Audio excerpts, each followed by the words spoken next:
It's called the S-curve of business. It is not a chiropractic principle.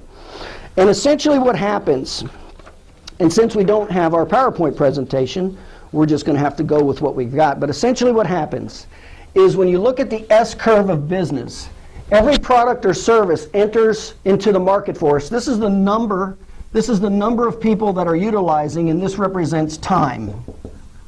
Okay, this is time and the number.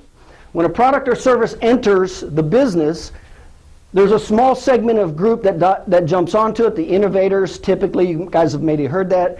If it's picked up by another group of people called the early adapters, they'll pick it up, and then the early adapters are the ones that bring it into the masses, into the late adapters, the early majority, late majority, and then the masses of people actually consume or utilize that product or service. Okay? Now, bear with me because this is not chiropractic, but this is exactly what's happening to your business.